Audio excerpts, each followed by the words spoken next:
Meus amigos, eu gostaria de, neste vídeo, falar a respeito de uma revelação a respeito do casamento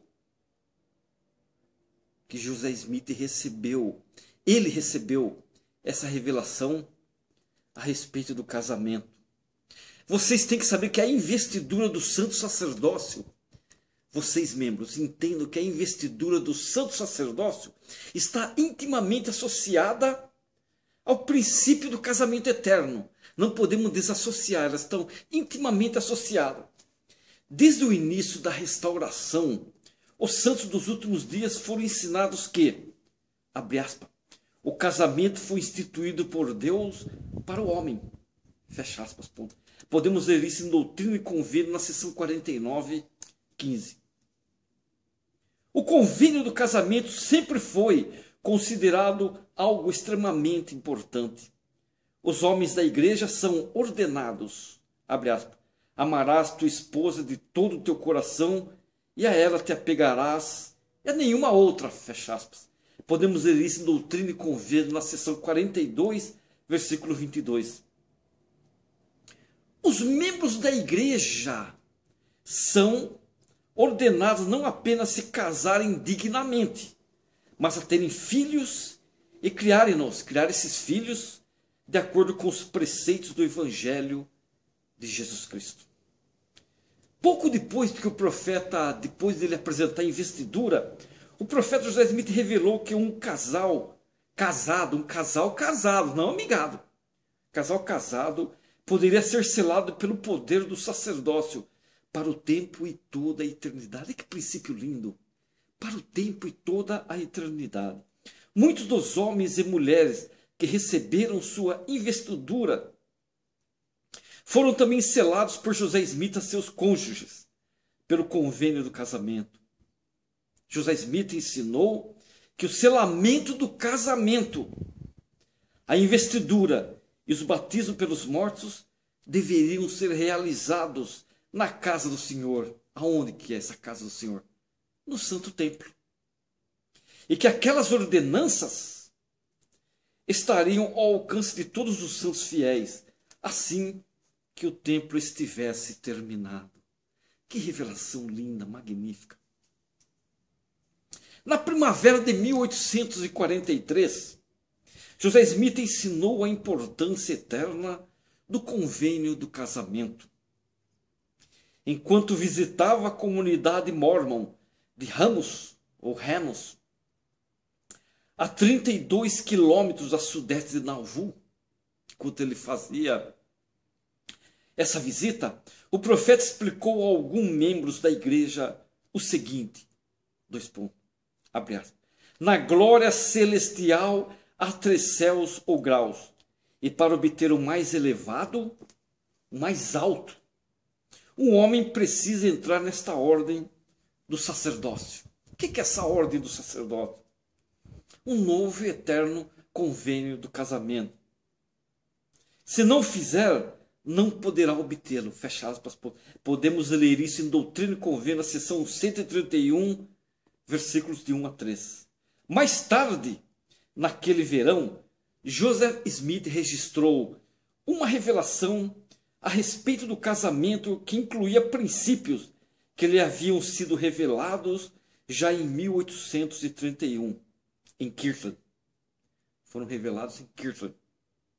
Nessa revelação, o Senhor declarou, abre aspas, se um homem se casar com uma mulher pela minha palavra, que é a minha lei, e pelo novo e eterno convênio, e for selado pelo Santo Espírito da promessa, por aquele que foi ungido, a quem conferisse poder e a chave desse sacerdócio, estará em pleno vigor quando estiverem fora do mundo, e passarão pelos anjos e pelos deuses ali colocados, rumo à sua exaltação e glória em todas as coisas, conforme selado sobre sua cabeça.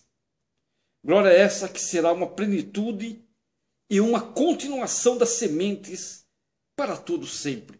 Fecha aspas, ponto. Podemos ler isso em Doutrina e Convênio, na seção 132, versículo 19. A lei do casamento celestial, conforme explicada nesta revelação, também incluía o princípio da pluralidade de esposas. Um homem ter muitas esposas. Em 1831, enquanto Joseph Smith trabalhava na tradução inspirada das Santas Escrituras, ele perguntou ao Senhor, foi uma pergunta de Joseph Smith. Ele estava traduzindo as Escrituras, ele leu sobre Davi e Salomão. Aí ele perguntou ao Senhor como o Senhor justificava o princípio de casamento plural praticado pelos patriarcas do Velho Testamento, desde Adão. Essa pergunta resultou na revelação a respeito do casamento celestial, que incluía a sua resposta a essa pergunta a respeito do casamento plural praticado pelos patriarcas. Em primeiro lugar, o Senhor explicou que para qualquer convênio, olha aqui, presta atenção nisso, o Senhor explicou para José Smith que para qualquer convênio, incluindo o casamento, ser válido na eternidade, ele precisa atender 3 requisitos. 3 requisitos ele tem que atender, como está em Doutrina e Convênio, na seção 132.7. Ele precisa ser feito e selado pelo Santo Espírito da promessa. Esse é o primeiro requisito. O segundo requisito precisa ser realizado por alguém que possua devida autoridade do sacerdócio. E o terceiro requisito deve ser feito, abre aspas, por revelação e mandamento, fecha aspas, por intermédio do profeta ungido pelo Senhor. Usando o exemplo de Abraão, o Senhor diz que ele, abre aspas, recebeu todas as coisas, tudo que recebeu, por revelação e mandamento, pela sua palavra. Está no versículo 29. Consequentemente, o Senhor pergunta, 2 pontos, abre aspas, estava Abraão, portanto, sob condenação? Abraão estava sob condenação? É uma pergunta do Senhor. Aí ele responde, na verdade te digo, não. Pois eu, o Senhor Jesus Cristo, eu, o Senhor, que mandei. Vê no versículo 35.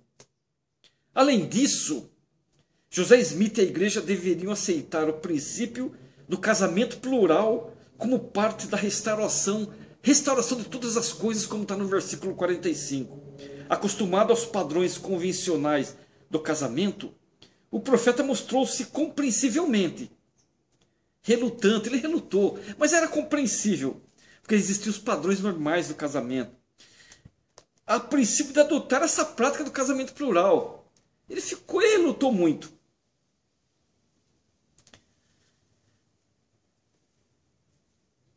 Devido à falta de documentação histórica, não temos conhecimento das primeiras tentativas que ele fez em Ohio para cumprir esse mandamento.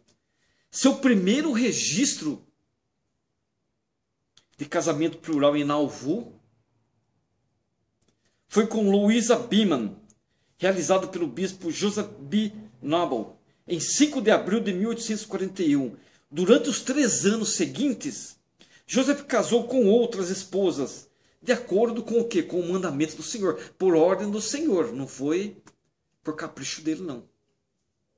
Quando os membros do Conselho dos 12 Apóstolos retornaram de sua missão das Ilhas Britânicas, em 1841, José Smith ensinou-lhes, um por um, apóstolo por apóstolo, a doutrina da pluralidade de esposas, e cada um deles teve alguma dificuldade em aceitar e compreender essa doutrina. Vamos ver Brigham Young. Brigham Young, por exemplo, conta-nos sua luta íntima. 2 pontos. Nunca tive o desejo de fugir do dever, nem de deixar de cumprir o menor dos mandamentos. Era Brigham Young falando. O menor dos mandamentos que me fosse dado. Mas pela primeira vez na vida, senti vontade de morrer, sendo algo que não consegui superar por muito tempo. As palavras de Brigham Young. Quando assisti a um funeral, senti inveja do defunto, lamentando não ser eu que estava naquele caixão. Fecha aspas, ponto. Isso foram palavras de Brigham Young. Depois de sua frustração e hesitação inicial, Brigham Young e outros membros dos 12 receberam uma confirmação pessoal do Santo Espírito e aceitaram a nova doutrina do casamento plural. Porque eles sabiam que José Smith era um profeta. Era um profeta de Deus em todas as coisas. A princípio, essa prática foi realizada em segredo. Essa prática do casamento plural foi realizada em segredo. E de modo muito limitado. Isso foi a princípio. Começaram a circular rumores a respeito do fato de as autoridades da igreja terem mais de uma esposa, distorcendo muito a verdade e contribuindo para aumentar a perseguição por parte dos apóstatas e dos que não eram membros.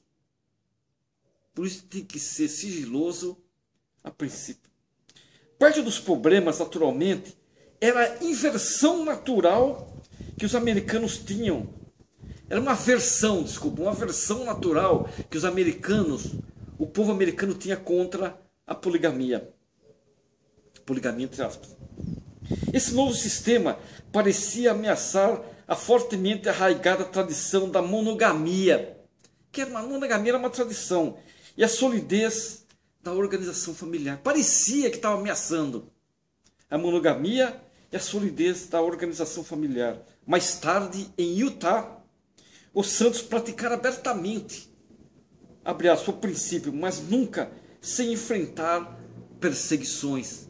Espero que vocês entenderam sobre o casamento plural.